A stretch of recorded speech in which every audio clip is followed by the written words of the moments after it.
Yo, what is going on, everybody? Welcome back to a Keelgottime video, and today, because Keel's got some time, we're gonna be reacting to more cheating stories, guys. He has been dipping out on me for the past year, and like I'm just now, noticing and realizing.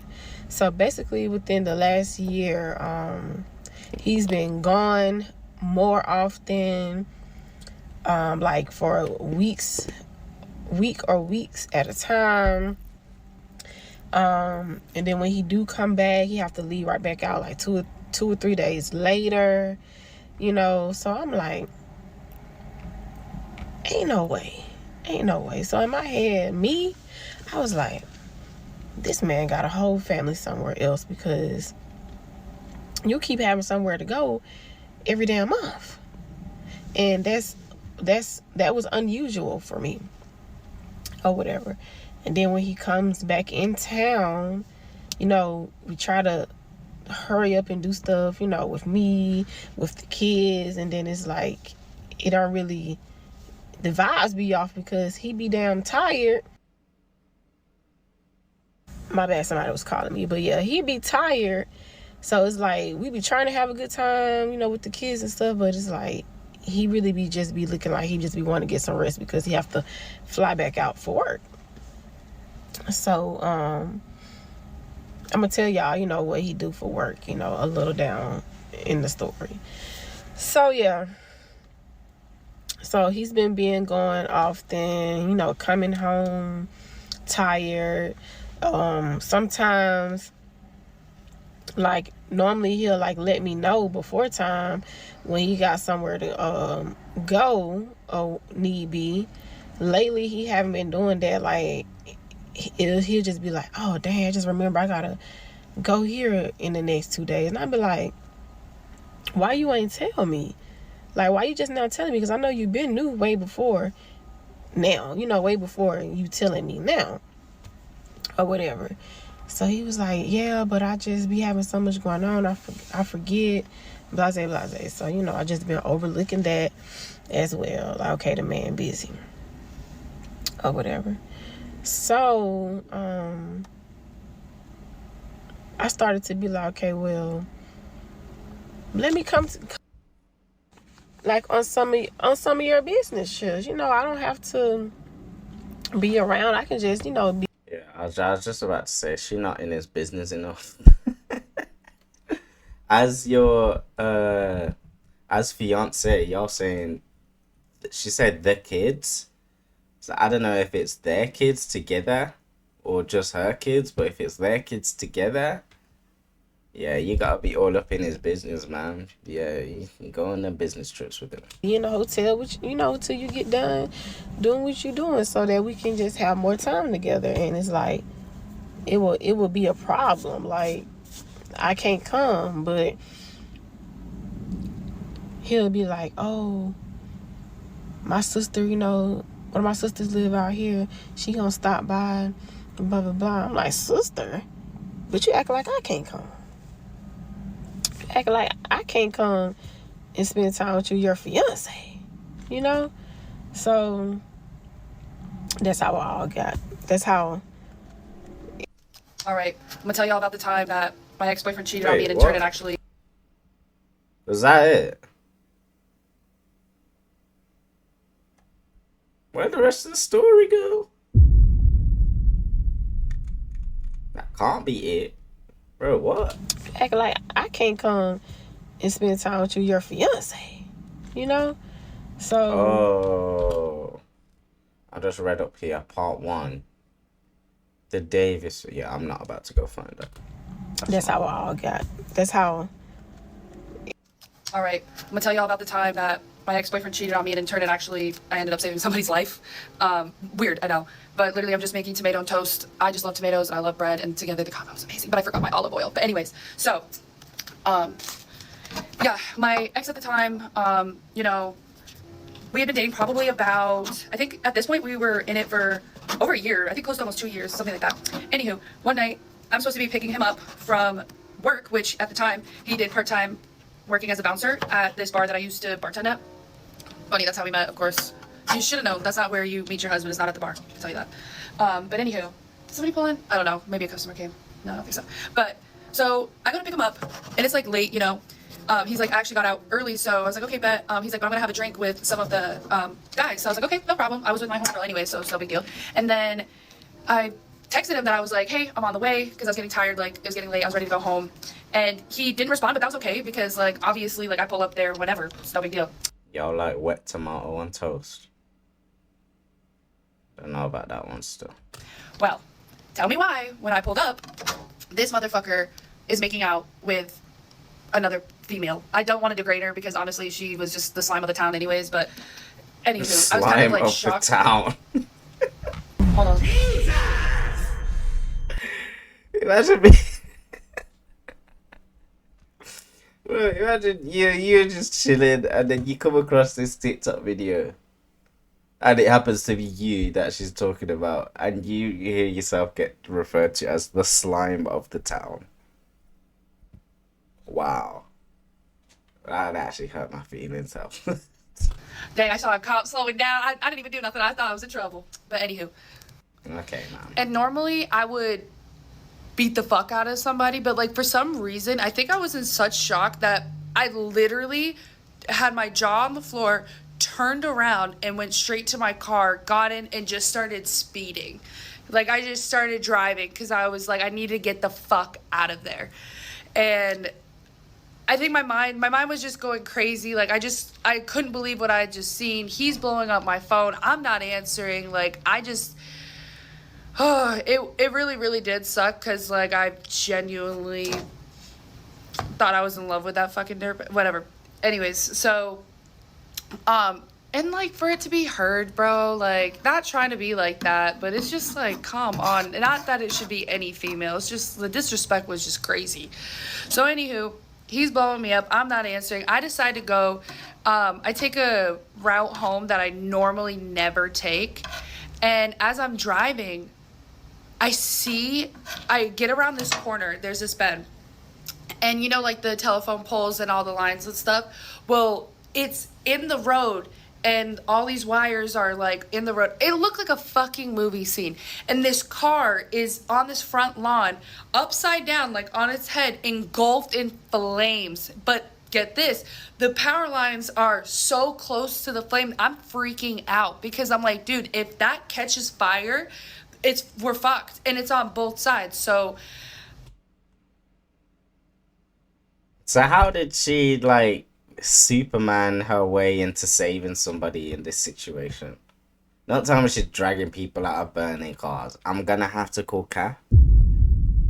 You did not do that right after your boyfriend. Actually, right after your boyfriend cheated, you got that adrenaline. Nah, but would you want to save a nigga though? I don't want to watch him burn, bro. I want to watch people be in as much pain as I'm in. I immediately just spring into action. I call 911. I let them know that they need to bring ambulances, but they got to come on both sides and fire trucks because this power line is so close to this fire that, like, I'm not really sure what's going to happen. What?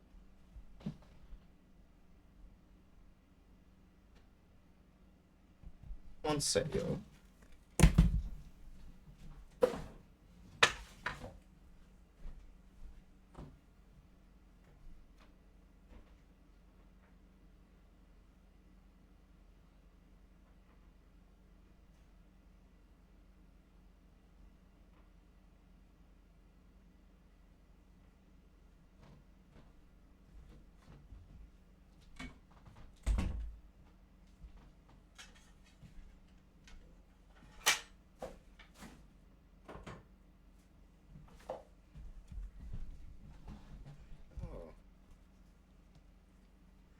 Well, I had to go scour the house then.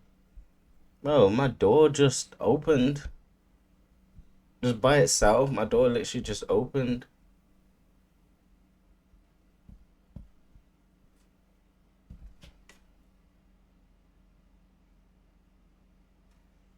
Bro, I had to go look downstairs. Ain't no one down there. But like, bro, what? Why my door just opening? That's freaking me out. I have to be on high alert. And then I think there's a customer coming. Yeah. So, and then I rush over to the house that the car is on because it is this. It's on the lawn so close to this house that I don't know what the hell is gonna happen. Hold on. So as I was saying, I go to their house, I wake them up. It was crazy because you would have thought with that accident that you would have heard this commotion, but nobody was awake, nobody even knew. So I ran to that house, woke them up because obviously there's got to be somebody in the vehicle, in the burning vehicle. But at that time, I was just trying to get everybody situated before, because I didn't know if that fucking car was going to explode or not, or what the hell was going to happen. So I told them, and then I ran straight to that car. I'm screaming because I looked around the vehicle and I didn't see any body, like a body anywhere, like potentially if they got ejected out the vehicle or anything. And I'm screaming and I'm screaming, and it's so fucking hot, so hot. And so I'm yelling, and finally, like, I could see somebody in the car, and I just go in and just fucking yank him out, and I drag him out, and I don't know, honestly, like, that moment I blacked out because it was so.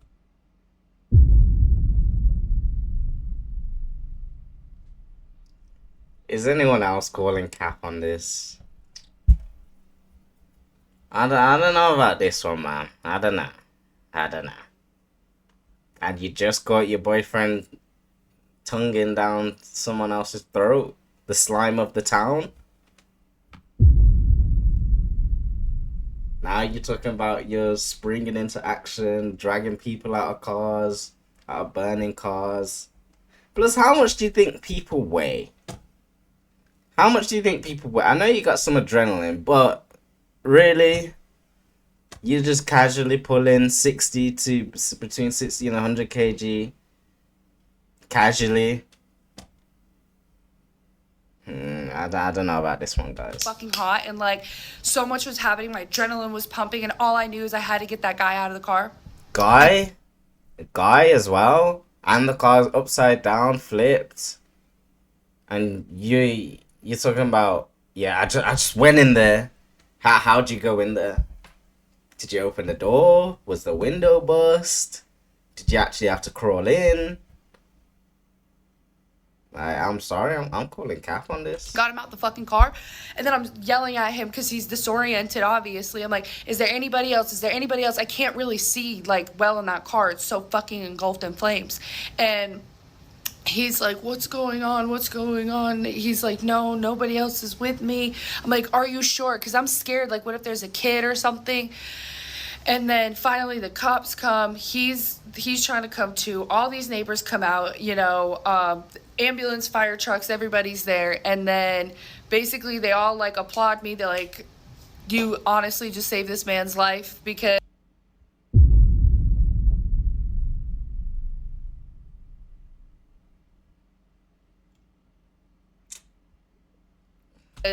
he knocked out in that accident, and he would have asphyxiated from the smoke or burned alive. So neither one was great.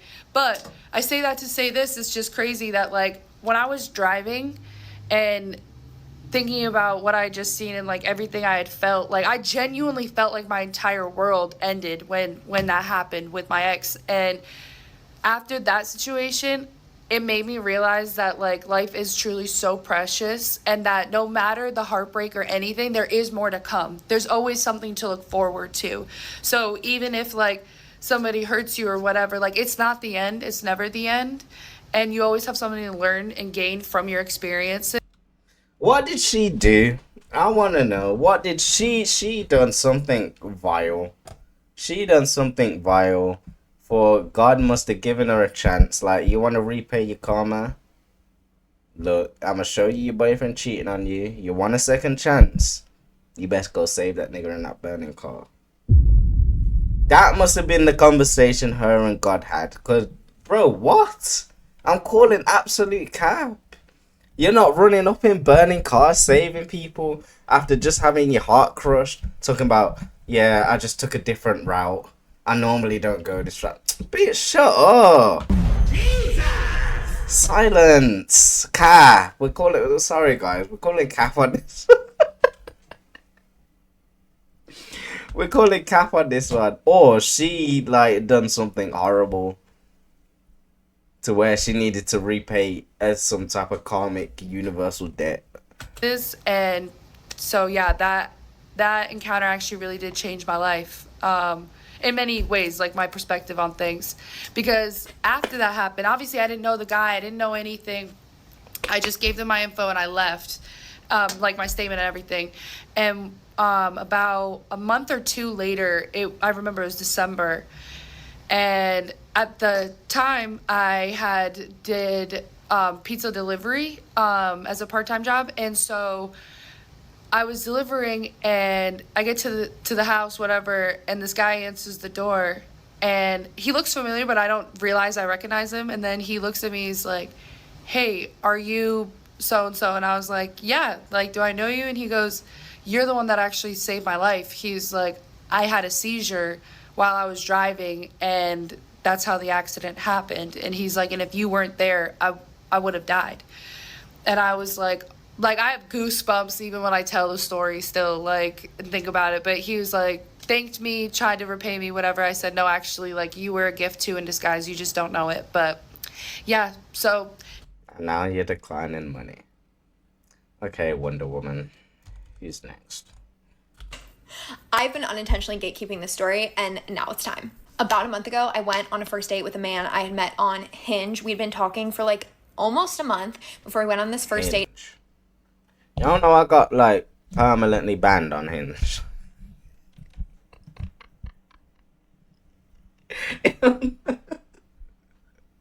Bro, I ain't even do shit. I ain't even swiped through 10 girls or nothing yet. Bro, I barely got on the app. Just made the fucking profile. Well, I made one for a joke, and I deleted that one for the joke video. Y'all go watch that on the vlog channel, man, and Cameron's vlog channel. And then after that, like, Cameron was really getting on me. It's like, bro, you need to find a girl. Like, because he's got a girl. He's like, we need to be going on double dates and shit. Like, it's that time. And I was like, oh gosh, niggas putting pressure on me. But he was like, bro, just make a Hinge for real. So I was like, okay, but why not? Nothing to lose. Made a Hinge. I think it's because I put a shirtless picture on there. I think that's why they initially just removed my account. But bro, I tried to like remake it, use different email, everything. They was not having it. They was not having it, bro. So yeah, so long. No Hinge for Q. On our first date, he told Not really a dating app guy anyway. I've never, well, I've only tried once. So I guess I can't. Never used any other dating apps. So do y'all use dating apps? I don't know. he had been separated for 2 years and divorced for 2 months, which felt a little quick to me. Yeah. I shared with him that I had been recently love bombed and that I was like really trying to slow things down on the dating front and take things really slow because I learned my lesson. Right after the first date, next day he immediately asked me on a second date. I'm like, no, don't want to move too quickly. Ask me on a date for the next day. No, don't want to move too quickly. Tuesday comes around. He's like, do you want to go on a date tomorrow? Meaning Wednesday. I was like, look at you planning in advance. Let's do it. I said yes to Wednesday. I had plans that Tuesday night to go over to a friend's house for a going away party. And he texted me and was like, hey, I can't wait until tomorrow to see you. Do you want to just grab quick drinks before your going away party? And I was like, yeah, that'd be great.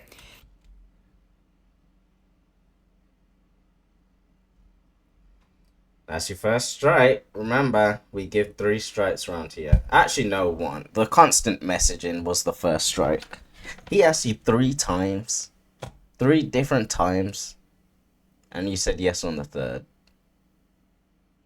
That's the first strike. This is strike number 2. Talking about, I can't wait that long to see you. Nigga, what? It's 24 hours? It's a day? You've already waited, what, a whole week? Like. So we go out to drinks at this awesome spot in DC, and while we're sitting there, we're having normal conversation, and I'm joking about the fact that he is 36, because I always find myself dating people in the age range 34 to 36. It's just like my sweet spot. And he's like, well, actually, I have to tell you something. I'm actually 39. My age is wrong on my Hinge. And I was like, do you think I'm stupid? If you got divorced 2 months ago and that's when you made your Hinge, you were lying. If you made it back when you were 36, you were cheating on your wife. So what? Also, I'm pretty sure your Hinge updates every year, like as you get older. Like, I'm pretty sure it changes by itself. So I was like, what the fuck? That's so weird of you. I literally demanded he show me his physical ID because I thought that was so weird. And I was really creeped out. And honestly, I should have been out then. So I see his ID, he's actually 39, and I say to him, this is so weird of you. There's no good time when you're dating girls on Hinge to tell them that you're not the age you put on your profile. Like, you could tell them in that first message, or you could tell them like when on your wedding day, and no matter what, that's fucking weird of you. Like, that's never gonna be a normal conversation that girls are just okay with. Like, just make it your regular age. Obviously, you're trying to show up on Hinge for like young women who you can whatever. Anyway, so we finish drinks, we kiss, it's a good time, he goes home.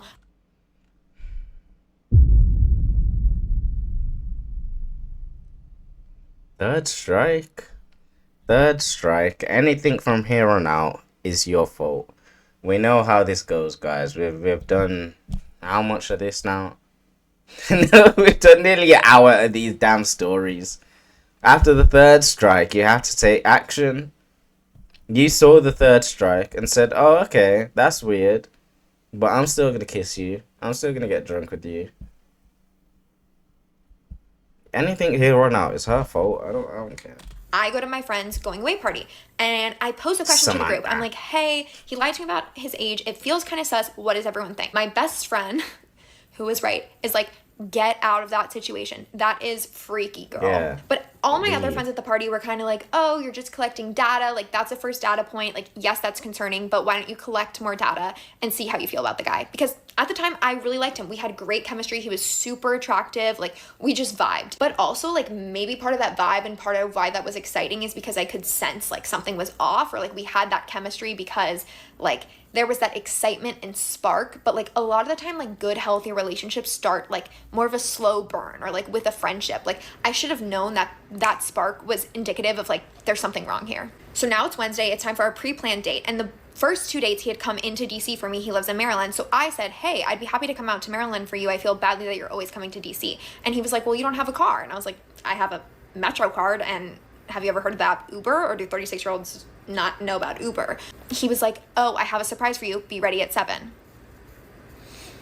Me, having watched every fucking rom-com, was like, this is so cute and romantic. I'm so excited. Dumb, dumb, dumb. So he comes, he picks me up in his car. I'm like, wow, this is like a real date. He's picking me up, he's driving me to the place, and it's all a surprise. I don't even know where we're going. He takes me to this restaurant in DC called Mercy Me. Food was incredible. And I'm like, thank you so much for dinner. Like, was this a surprise? And he's like, no, I have one more surprise. This man proceeds to say, oh, I have to work in Arlington tomorrow, so I decided to spend the night in DC so I don't have to schlep all the way from Maryland to Arlington for work at 6 a.m. tomorrow morning. Spending the night in DC, got a hotel room, but what he didn't do was ask me to stay over with him. Like, he's that good. Like, he didn't ever explicitly ask that. He made me think it was my decision. So dinner ends, we like go to a bar, we grab a couple of drinks. I'm not even drinking. I'm literally like dead sober and I made these decisions. But we walk out of the restaurant, he's like, do you want me to drive you home or do you want to come up to my hotel room? And I was like, I could use a hotel room tour.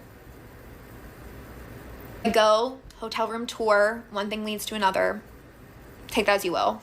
Probably wasn't my best call. Anyway, I wake up in the morning at my own house. I'm on a high.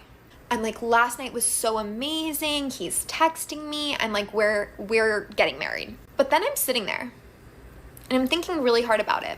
And where he lives in Maryland is like 30 minutes from me. And Arlington is like 20 minutes from me. And I don't understand logically why someone would get a hotel in the city to not have to drive an extra 20 minutes in the morning. Something's not adding up. My spidey senses. Wait, what?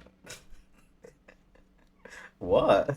Niggas booking, paying bills on a hotel to save 10 minutes. Huh? See, and you didn't question this when he told you this at the bar, and you were fully sober. This is her fault, guys. This is her fault. Something was wrong. My gut, women's intuition, something was off. I start thinking. Nah, your women's intuition is shit, bro. Your women's intuition is not strong enough. It needs to be. Some women's intuition be punching them in the gut. Yours just be doing this. Nah, your women's intuition needs to boss up. Man. I offered to come to his. He lives in his own house. I, live in a house with 3 roommates. The only reason I wouldn't want someone to come to my house would be if I was still living with my wife. So that activates the crazy in me. And I go to the internet and I pay for a background check, $25. Highly recommend doing that. Honestly, do it before your first dates. That's actually a thing. What? No way. Can't be. Surely that's illegal.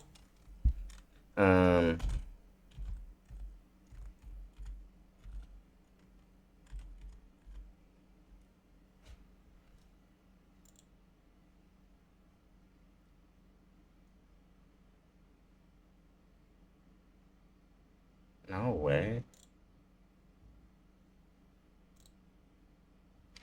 Am I on here?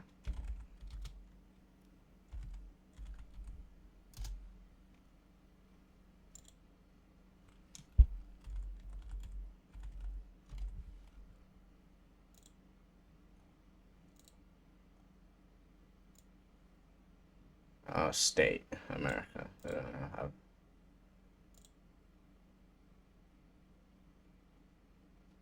think this is an American thing. I don't think it will.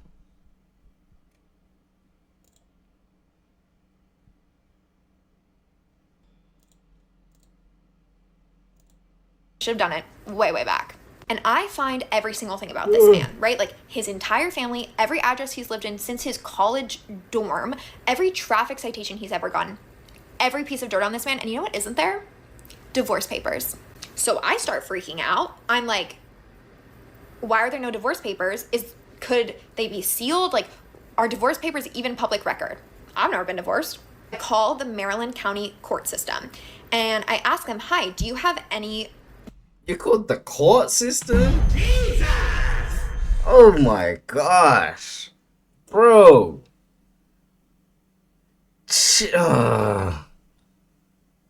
Really? You called up the court just to find out if this nigga's still married? Nigga, just trail him? Put a tracker on his car? Like, ask him? I don't know. Shit. Divorce records under his name and his wife's maiden name. They don't have any. I say, can you tell me if there's a sealed record under either of their names? They say, yes, we can tell you if there's a record, but we can't tell you what's in it. I said, awesome. Do you have records under either of these names? No records in the state of Maryland. I contact my family friend who's a lawyer. I say, hey, do you have to get divorced in the state where you're living? And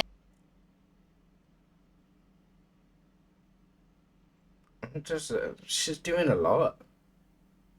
She's doing the absolute most. You called the court, you're calling lawyers just to find out if someone you're dating is married. I thought your woman intuition was so good. Like, he's obviously married. From everything you said, he's obviously and you're calling up the court.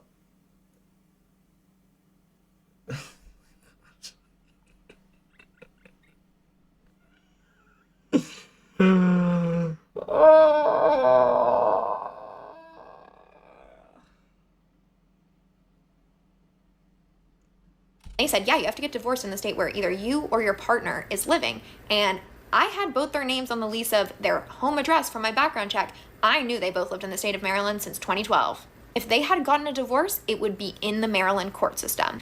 So I'm realizing this man is married. So what do? I go on Facebook and I post in the Are We Dating the Same Guy DC Facebook group. I say, hey, this is Danny. And I include a picture of him. I say, he lied about me to his age. Something feels sus. I tell the whole hotel story and ask anyone if they know anything. Within an hour, my post is blown up. Hundreds of women commenting how sus the hotel thing is and that it's happened to them before. He's definitely married and cheating. A couple hours later, a comment comes in. Hi, I'm the wife. Call me. I'm so sorry to do this, but I have to do a part 2. Come to part 2 to find out what the wife says.